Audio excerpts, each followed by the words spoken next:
இந்த நொடிக்காக தான் காத்திருக்கிறோம் நாங்கள். தர்மத்தாயின் தவ புதல்வரே,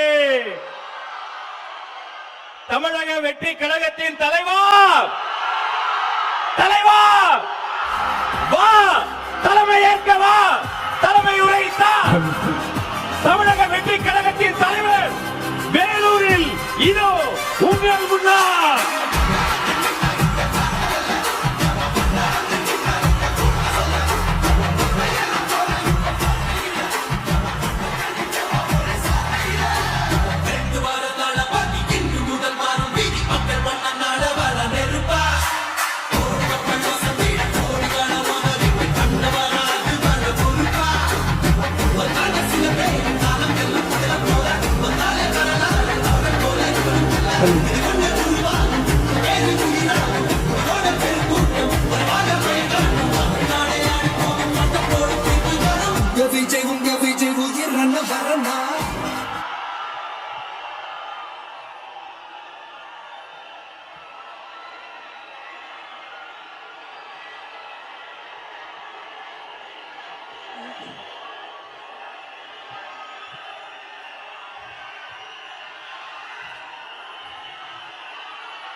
எங்க ஓட்டு எங்க உரிமை.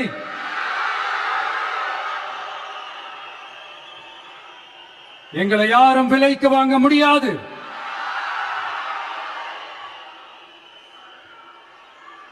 எங்க ஓட்டு விசில் சின்னத்துக்கு தான்.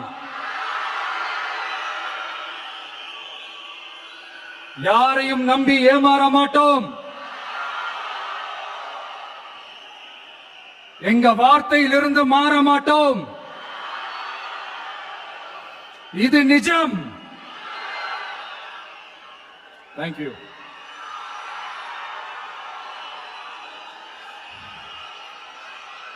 ஒரு குட்டி கதையிலிருந்து ஆரம்பிப்போமா?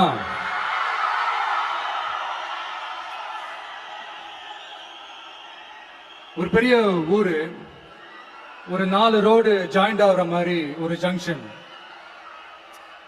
ஒரு பிஸியான ஏரியா, ஆள் நடமாட்டம் அதிகமா இருக்கக்கூடிய ஒரு ஏரியா. அங்க சென்டர்ல ஒரு முரட்டு ஜல்லிக்கட்டு காலை ஒண்ணு நின்றுட்டு இருக்கு. கால்ல மண்ணை வீசிக்கிட்டு சீறிக்கிட்டு அப்படியே நின்றுட்டு இருக்குது. யாருமே பக்கத்துல போக முடியல. அந்த இடம் ஒரு கேஷுவலா மாறணும் அப்படின்னா அந்த காளைய அடக்கி அமைதி ஆக்கினாதான் மறுபடியும் ஒரு பேக் டு நார்மல் சிச்சுவேஷனுக்கு அந்த இடம் மாறும். அந்த ஊர்ல இருக்கிற ஒரு சில பேருக்கு மட்டும்தான் அந்த காளை அடங்கும். அவங்க யாருமே அங்க இல்ல. ஆனா அந்த கிரௌட்ல இருந்த ஒரு சில பேர், ஆல்ரெடி அந்த காளையை அடக்கணவங்களோட இருந்த ஒரு சில பேர், எங்களுக்கு இல்லாத அனுபவமா? நாங்க பார்க்காத காளையா? நாங்க பார்க்காத மாடா? நாங்க போய் அடக்குறோம்னு சொல்லிட்டு உள்ள போறாங்க. ஒருத்தராலையும் அந்த காளையை தொடக்கூட முடியல. எல்லாரையும் அடிச்சு வீசி தூக்கி போட்டுருச்சு. இப்ப என்னடா பண்றது அப்படின்னு பார்க்கும்போது அந்த கூட்டத்தை விலக்கிட்டு ஒரு சின்ன பையன் ஒரு என்ட்ரி ஒண்ணு கொடுக்கறான். உங்களுக்கு தான் தெரியும்ல, டேய் எங்களாலே முடியல, நீ எல்லாம் என்னத்த போய் கிழிக்க போற? எங்களுக்கு அவ்வளவு அனுபவம் இருக்குது. நாங்களே அடிபட்டு ஓரமா படுத்து கிடக்கிறோம். இவன் விளையாட்டுத்தனமா ஏதோ பண்ணிட்டு கிடக்குறான். பாவம் அந்த காலை கிட்ட போய் அடிபட்டு சாவ போறான். பச்சா பையன், அந்த பையன், இந்த பையன், அண்டர் எஸ்டிமேட் பண்றது, ஏளனமா பேசுறது, இப்படி ஒரு பக்கம். இன்னொரு பக்கம் பரிதாபப்பட்டு, ஐயோ பாவமே, இப்படி தனியா போய் மாட்டிக்கிட்டானே அந்த காலை கிட்ட, என்ன பண்ண போறானோ அப்படின்ட்டு ஒரு பக்கம் பரிதாபப்பட்டு பேசுறாங்க. அந்த சின்ன பையன் எதுவுமே காதலையே போட்டுக்காம 2 பாக்கெட்லையும் கைய விட்டுக்கிட்டு ஸ்டைலா கெத்தா தில்லா அப்படியே உள்ள போறான். ஒரு ஸ்டெப் எடுத்து வைக்கிறான். அந்த காலை அப்படியே சீறிக்கிட்டே நின்றுட்டு இருக்குது. இன்னொரு ஸ்டெப் எடுத்து வைக்கிறான், கால் அப்படியே சீறிக்கிட்டே முன்னாடி வருது. மக்கள் எல்லாரும் பதட்டத்தோட அப்படியே பார்த்துட்டு இருக்கிறாங்க. இன்னொரு ஸ்டெப் எடுத்து வைக்கிறான், கால் அப்படியே முட்டை வரும்போது பாக்கெட்டுக்குள்ள மறைச்சு வச்சிருந்த 2 புல்லு கட்டு அது அந்த காலை கிட்ட காட்டுறான். காலை அப்படியே சடனா வந்து நின்னு அது மூடெல்லாம் மாறி அந்த புல்லுக்கட்டை சாப்பிட ஆரம்பிச்சிருச்சு. அந்த சின்ன பையனும் அந்த காளையை அப்படியே தடவிக்கிட்டு வரான். காளையும் பக்கத்துல ஒரு குழந்தை மாதிரி நடந்து வந்துகிட்டு வருது. பக்கத்துல இருந்த ஒரு வயல்வெளியில அந்த காளையை மேய விட்டுட்டு வரான். மக்கள் எல்லாரும் அந்த பையனை ஆச்சரியமா பாக்குறாங்க. அந்த அடிபட்டு கிடந்த அந்த அனுபவசாலிங்க தலைய தொங்க போட்டு நின்னுட்டு இருக்கிறாங்க. ஏன்னா பேசின பேச்சு அப்படி. வாய் இருக்கின்றதுக்காக நக்குலுமா நையாண்டியுமா நச நச நச நசன் ஒரே பேச்சு. என்ன பண்றது, தலையை குனிஞ்சு அப்படியே நின்றுட்டு இருக்கிறாங்க. அங்க ஒரு பெரியவர் வர்றார். வந்து அந்த பையன்கிட்ட கேட்கிறாரு, எப்படிப்பா இப்படி ஒரு முரட்டு காலை சீறிட்டு நின்றுட்டு இருந்தது, எப்படி அந்த காலை அடக்கணும் அப்படின்னு கேட்டதுக்கு அந்த பையன் சொல்றான், ஐயா எனக்கு அந்த காளையை பார்த்தா கோபமா இருந்த மாதிரி எல்லாம் எனக்கு தெரியல, அந்த காலை பசியோட இருந்த மாதிரி இருந்தது. அதனாலதான் அந்த புல்லுக்கட்டை காமிச்சவன ஓகே நமக்கு தேவையானது கிடைச்சிருச்சு அப்படின்னு அந்த புல்லுக்கட்டை சாப்பிட்டுட்டு நம்மளோட அப்படியே ஜாலியா வாக்கிங் வந்துருச்சு அப்படின்னு சொன்னான். இத கேட்ட அந்த பெரியவர் சொன்னாரா, இந்த சின்னவங்க பெரியவங்க அனுபவம் இருக்கிறவங்க அனுபவம் இல்லாதவங்க இதெல்லாம் விஷயமே கிடையாது. யாரா இருந்தாலும் அந்த சூழலுக்கு ஏத்த மாதிரி அந்த சிச்சுவேஷனுக்கு தகுந்த மாதிரி என்ன பண்ணி அந்த ப்ராப்ளம சால்வ் பண்றான், ஏது பண்ணி அந்த ப்ராப்ளம சால்வ் பண்றான், அதுதான் விஷயமே, அதுதான் மேட்ரு. சோ நீ சூப்பர்ப்பா, என்ன ப்ராப்ளம் வந்தாலும் நீ சால்வ் பண்ணிடுவ அப்படின்னு முதுகுல தட்டி கொடுத்துட்டு அந்த பெரியவர் போறார். இப்ப அந்த கதையில அந்த முரட்டு ஜல்லிக்கட்டு காலை தான் நம்ம தமிழ்நாட்டு அரசியல் களம். அந்த பெரியவர் தான் நம்ம தமிழக மக்கள். அந்த பாக்கெட்டுக்குள்ள ஸ்டைலா தில்லா கெத்தா ஒருத்தன் உள்ள வந்தான் பாருங்க, அவன் தான்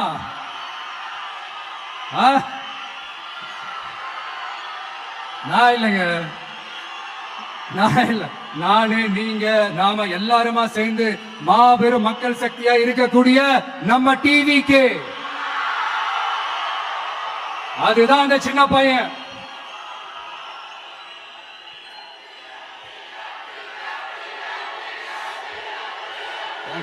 Thank you.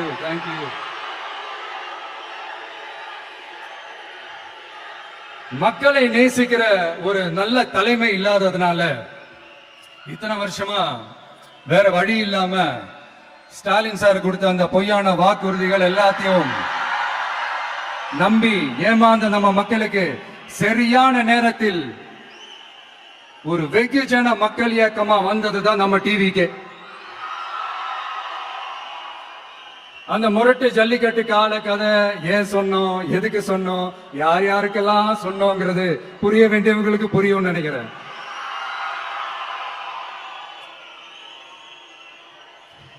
இப்போ நாம ஒவ்வொரு வீட்டுல உயிரா உணர்வா இருக்கிறோம். ஆனா நான் வந்து உங்க எல்லாரையும் நேர்ல சந்திக்கணும், நீங்க இருக்கிற ஊருக்கே வந்து உங்களை சந்திக்கணும் அப்படின்றதான் எனக்கு மனசுல இருக்கிற ஒரு பெரிய ஆசை. ஆனா அந்த சிச்சுவேஷன் ஒரு எதிர்கட்சியா இருந்து கேள்வி கேட்டுட்டு இருக்கிற இந்த நேரத்துல நமக்கு எதிராக என்ன சூழ்ச்சிகள்லாம் நடக்குதுன்றது உங்க எல்லாருக்குமே நல்லா தெரியும். அதனால இப்போ உங்களுக்கு ஒரு வாக்குறுதியை கொடுக்கிறேன், நம்மளுடைய ஆட்சி அமைஞ்சதும் ஒவ்வொரு கிராமத்துக்கும் நான் நேரடியா வந்து என்னுடைய சொந்தங்களாகிய உங்க எல்லாரையும் நான் சந்திக்கிறேன்.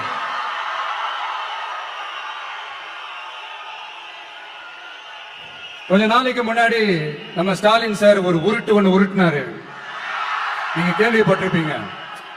இப்ப வரப்போற எலெக்ஷன் எதுக்கான எலெக்ஷன், நம்ம சட்டமன்ற தமிழ்நாடு சட்டசபைக்கான ஒரு தேர்தல் இல்லையா, இதை வந்து தமிழ்நாட்டுக்கும் டெல்லிக்குமான ஒரு எலெக்ஷன் அப்படின்னு சொல்றாங்க.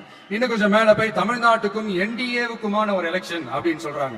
என்ன சார் டெல்லியில ஏதாவது நிக்க போறீங்களா, அப்புறம் ஏன் தமிழ்நாட்டுக்கும் டெல்லிக்குமான ஒரு எலெக்ஷன் சொல்றீங்க, அப்புறம் இது ஏதாவது பார்லிமெண்ட் எலெக்ஷனா, பிரதமர் பதவிக்கு ஏதாவது போட்டி போடுறீங்களா, அப்புறம் ஏன் தமிழ்நாட்டுக்கும் என்டிஏவுக்குமான ஒரு எலெக்ஷன் சொல்றீங்க, எங்களுக்கு புரியலையே சார், இது என்ன லாஜிக்னு எங்களுக்கு புரியலையே. எந்த எலெக்ஷனை எப்படி டீல் பண்ணணும், எப்படி ஹேண்டில் பண்ணணும்ன்றது நம்ம தமிழ்நாட்டு மக்களுக்கு தெளிவா தெரியும். நம்ம தமிழ்நாட்டு மக்கள் மாதிரி ஒரு தெளிவான மக்களை நீங்க பார்க்கவே முடியாது. சூப்பர் கிளாரிட்டியோட சூப்பர் மக்கள் சார் நம்ம மக்கள். இந்த போருக்கு போறதுக்கு முன்னாடி தான் இந்த படை பரிவாரங்களோட போவாங்கன்னு கேள்விப்பட்டிருக்கிறேன். ஆனா நீங்க என்னடானா இந்த ஒண்ணுத்துக்கும் உதவாத இந்த பால் டப்பாவை உருட்டிக்கிட்டு இருக்கீங்களே சார். உண்மையிலே இந்த எலெக்ஷன் எதுக்கான எலெக்ஷன் சொல்லட்டுமா? தமிழ்நாட்டு மக்களுக்கும் ஊழலுக்கும் நடக்கிற போர், தமிழ்நாட்டு மக்களுக்கும் லஞ்சத்துக்கும் நடக்கிற போர், தமிழ்நாட்டு மக்களுக்கும் இந்த நிர்வாகத்தை சரியா செய்யாத இந்த திமுக அரசுக்கும் நடக்கிற போர், அதாவது தமிழ்நாட்டு மக்களுக்கும் உங்க ஆட்சிக்கும் நடக்கிற போர், தமிழ்நாட்டு மக்களுக்கும் ஸ்டாலின் சாருக்கும் நடக்கிற போர். இன்னும் சுருக்கமா சொல்லணும்னா விஜய்க்கும் ஸ்டாலின் சாருக்கும் நடக்கிற போர்.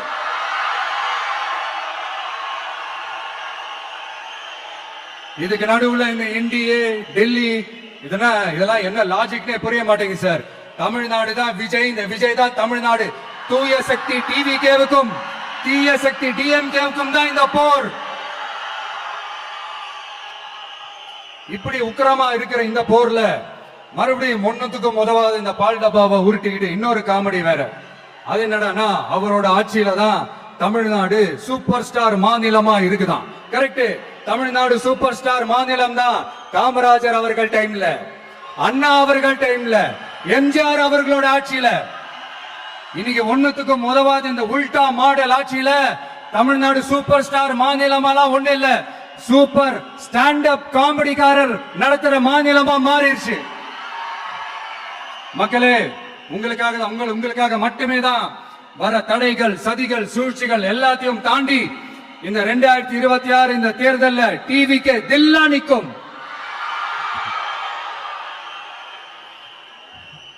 இதுவரைக்கும் நடந்த எலெக்ஷன் வேற, இப்ப நடக்க போற எலெக்ஷன் வேற.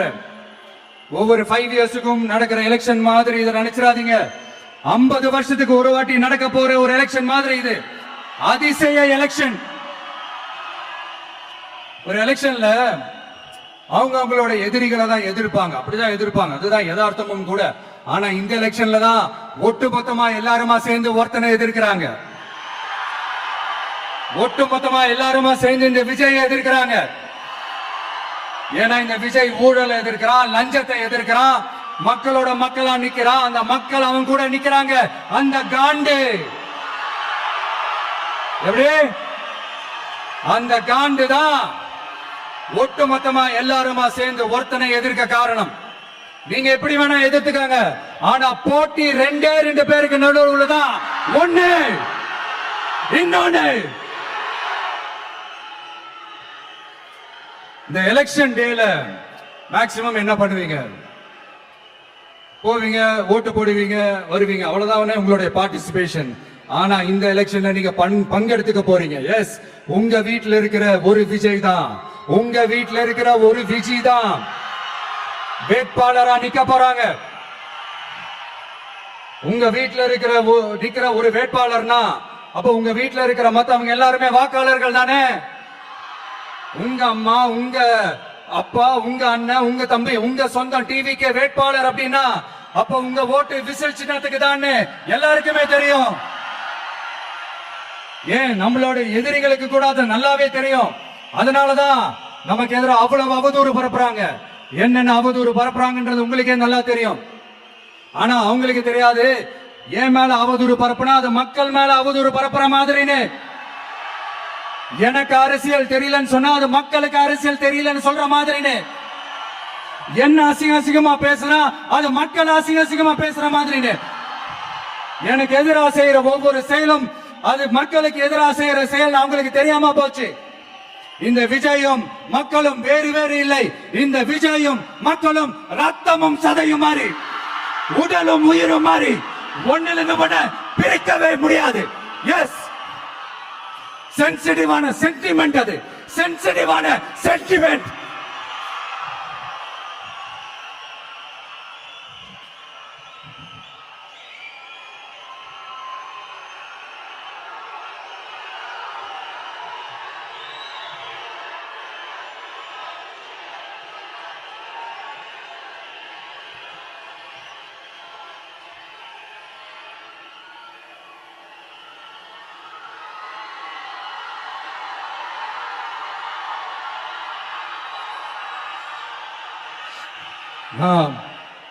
சாரி,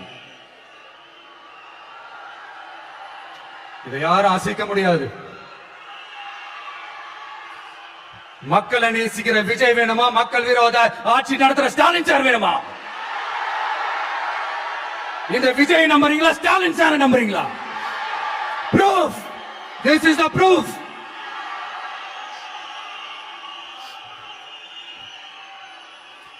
இந்த தீய சக்தி, ஊழல் சக்தி, இதெல்லாம் ஏன் சொல்றோம், எதுக்கு சொல்றோம், யார சொல்றோம்ன்றதெல்லாம் மக்களுக்கு தெளிவா தெரியும்.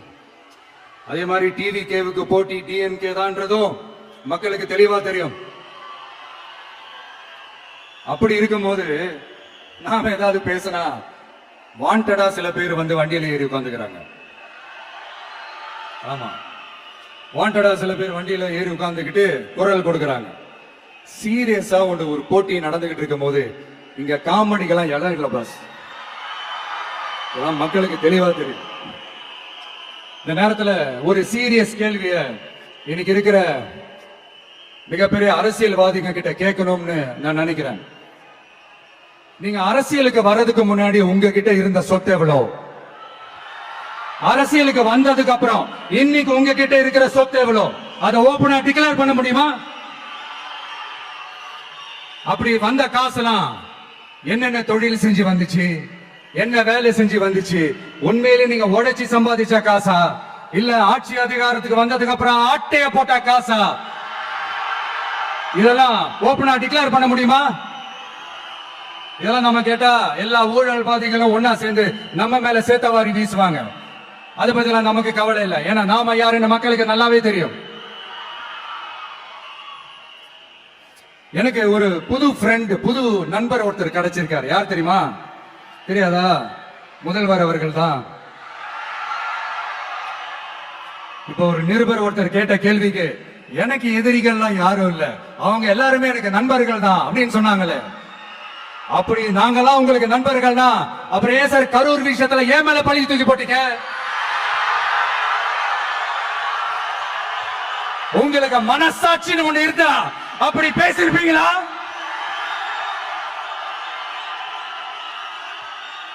அப்படி நாங்களாம் உங்களுக்கு நண்பர்கள்னா ஒரு ஈவென்ட், ஒரு ஃபங்க்ஷன் நடத்துறதுக்கு ஒரு இடமோ ஒரு பர்மிஷனோ ஏன் கொடுக்க மாட்டேன்றீங்க? எல்லாத்தையும் நீங்களே பண்ணிட்டு போற போக்குல அப்படியே பொய்களா அடிச்சு விட்டுக்கிட்டு இருக்கீங்க. உங்களோட உண்மையான நண்பர்கள் யாருன்னு சொல்லட்டுமா? லஞ்சம், ஊழல், அரசியல் ஆதாயம், இதெல்லாம் தான் உங்களோட உண்மையான நண்பர்கள். பர்சனலா நீங்க எப்படி வேணா இருந்துக்கங்க சார், நமக்கு அதை பத்தி கவலை இல்லை, நமக்கு அது அவசியமும் இல்லை. ஆனா உங்க ஆட்சி தான் தப்பான ஆட்சி, தமிழ்நாட்டுக்கு தேவையில்லாத ஆட்சி. கொஞ்ச நாளைக்கு முன்னாடி கற்பனையா ஒரு விஷயம் ஒண்ணு சொன்னேன். இந்த முதல்வர் கூட விசில் சின்னத்துக்கு தான் வாக்களிப்பாரு அப்படின்ட்டு கற்பனையா ஒண்ணு சொன்னேன். ஆனா இன்னைக்கு நிஜமாவே நமக்கு ஆதரவா ஒரு கோஷத்தை எழுப்பியிருக்கிறாங்க. அது என்ன தெரியுமா? எங்க வாக்கு சாவடி வெற்றி வாக்கு சாவடியா. அதுக்கு அர்த்தம் என்ன தெரியுமா? எங்க வாக்கு சாவடி விஜய் வாக்கு சாவடின்னு அர்த்தம். அது சரி, மக்களோட இந்த ஆதரவை பார்த்துட்டு அவர் அறியாமலே எப்படி பேசிட்டாரு என்னமோ தெரியல. 50 வருஷம் எக்ஸ்பீரியன்ஸ் அரசியல்ல, உண்மை என்னன்னு ஒத்துக்கிட்டு தானே ஆகணும்.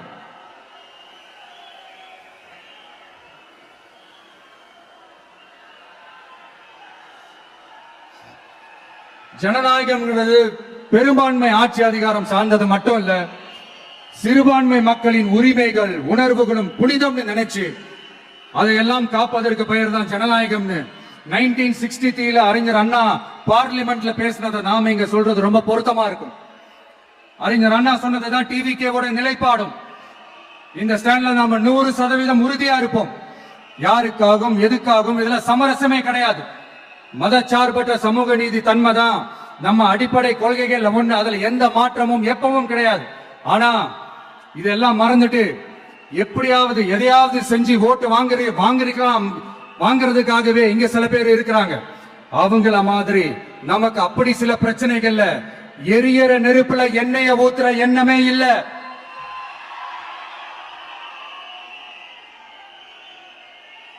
இங்க சில அரசியல் கட்சிகளும் சில அரசியல் தலைவர்களும் ஒரு சில நேரங்களில் அமைதியா இருந்தாலே போதும், ஒரு பிரச்சனையும் வராது. இப்போ கரண்ட்ல இருக்கிற சில பிரச்சனைக்கு வருவோம். இந்த கரண்ட் பிரச்சனைக்கு வருவோம். மாசம் மாசம் கரண்ட் பில் கட்டுற மாதிரி மாத்துவோம்னு சொன்னீங்களே, செஞ்சீங்களா? நிறைய வீடுகள்ல 100 யூனிட் தான் அந்த கரண்ட் செலவாகுது ஒரு மாசத்துக்கு. மாசம் மாசம் நீங்க அந்த பில்லு கொடுத்தீங்கன்னா அவங்களுக்கு அது ஃப்ரீ ஆயிடும். அவங்க அந்த காசு கட்ட தேவையே இல்லை. ஆனா 2 மாசத்துக்கு ஒரு வாட்டி அந்த பில்லு கொடுத்தீங்கன்னா, இப்ப சப்போஸ் அது 200 யூனிட்டுக்கு மேல போச்சுன்னா அது அவங்களுக்கு ஒரு மிகப்பெரிய சுமை தானே. இது என்ன கணக்குல எடுத்துக்கிறது? ஒரு மாதிரி ஒரு மாடர்ன் கரப்ஷன் அப்படின்னு எடுத்துக்கலாமா? அடுத்து பஸ் வசதி. நிறைய கிராமங்கள்ல பஸ் வசதி இல்லைன்னு சொன்னா இந்த ஒட்டுமொத்த திமுக அரசும் கத்திக்கிட்டு வந்துருவாங்க. நாங்க பஸ் விடாத கிராமங்களே இல்ல அப்படின்னு சொல்லுவாங்க. அப்படி அது உண்மை அப்படின்னா முதல்வர் அவர்கள் கிட்ட நம்ம தங்கச்சி ஒருத்தவங்க ஒரு கேள்வி கேட்டாங்களே, எங்க ஊருக்கு ஒரு மினி பஸ் ஆவது விடுங்க சார் அப்படின்னு கேட்டாங்களே, அது எந்த கணக்குல எடுத்துக்கிறது? நிறைய மலை கிராமங்கள்ல பஸ் வசதி இல்ல, நிறைய மலை கிராமங்கள்ல ஹாஸ்பிட்டல் வசதி இல்ல. இது ரெண்டுமே எவ்வளவு முக்கியமான ஒரு விஷயங்கள். பஸ் வசதியும் ஹாஸ்பிட்டல் வசதியும் இல்லாததுனால வீட்லயே பிரசவம் பார்க்கிற அந்த ஆபத்து இருக்குது. எவ்வளவு நியூஸ் பார்க்கிறோம். இதெல்லாம் எந்த கணக்குல சேர்த்துக்கிறது? அடுத்து இது எல்லா மீட்டிங்லயும் பேசுறதா பெண்களுக்கு பாதுகாப்பு நம்பர் 1 இருக்குது தமிழ்நாட்டுல அப்படின்னு சொல்றாங்க. அப்புறம் அது என்ன வி சேஃப் மாடலா? பெண்கள் என்ன சொல்றாங்க தெரியுமா? அது வி சேஃப் மாடல் இல்ல, we are not safe model சொல்றாங்க. இப்படி இருக்கிறப்போ தமிழ்நாட்டில் எங்க போனாலும் பெண்களுக்கு பாதுகாப்பு அப்படியே கொட்டி கிடக்குதான். இப்படி சொன்னா எப்படி சார்? கேட்கறவங்க என்ன கேசரி சாப்பிடுறாங்க நினைச்சீங்களா?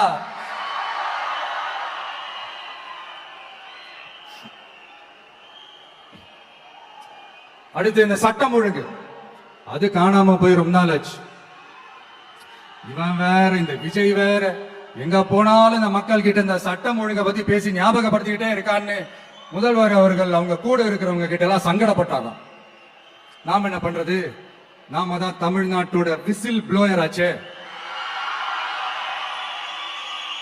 நாம எப்படி சைலண்டா இருக்க முடியும்? நாமளும் கேள்வியா கேட்கிறோம், ஆனா பதில் எல்லாம் வந்த மாதிரியே தெரியல. இருந்தா தானே வர்றதுக்கு. வச்சுக்கிட்டா வஞ்சனை பண்றாரு. 5 வருஷமா பதிலே சொல்லாம அப்படியே கடந்து வந்துட்டாரு. ஆனா இனிமே அப்பெல்லாம் இருக்க முடியாது, பதில் சொல்லி ஆகணும்.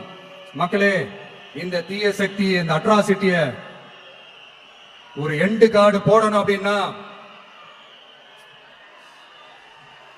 அவங்கள சுவிட்ச் ஆஃப் பண்றதுதான் ஒரே சொல்யூஷன்.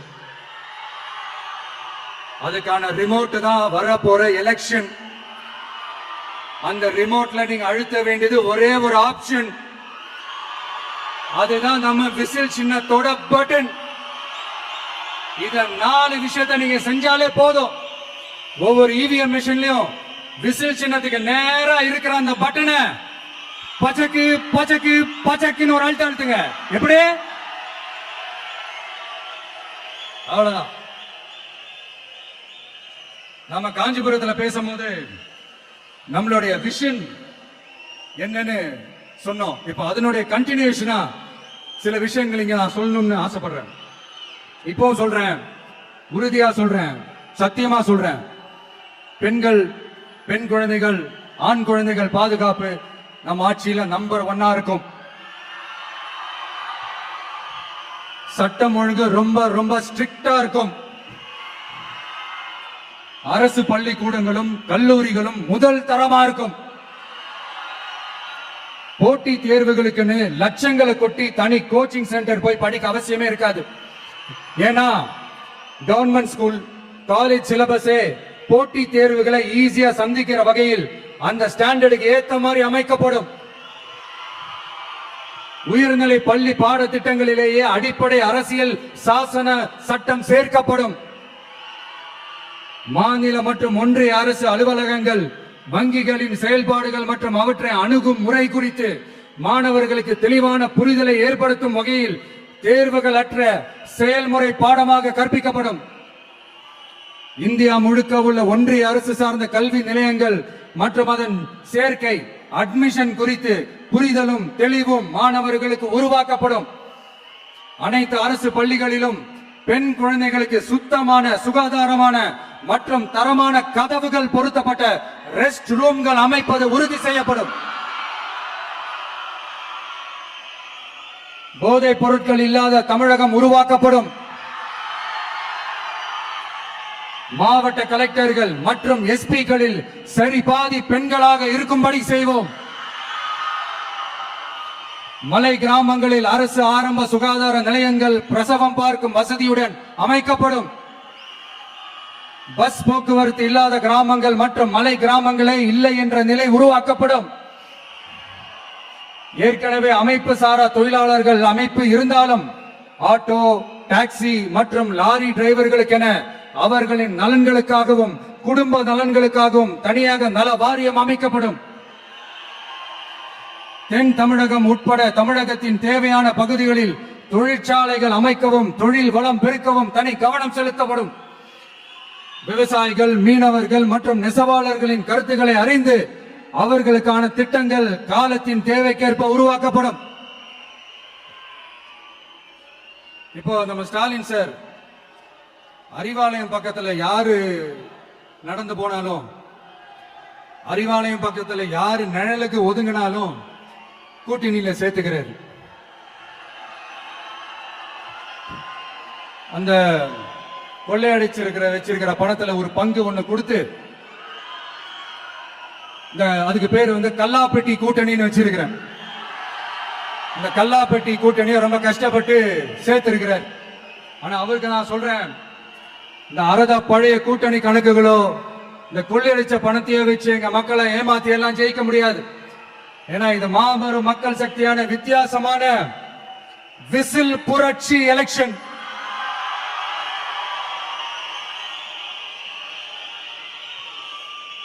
உங்களோட நான் இருக்கேன், நம்மளோட நம்ம மக்கள் இருக்கிறாங்க. இதுக்கு மேல என்ன வேணும்?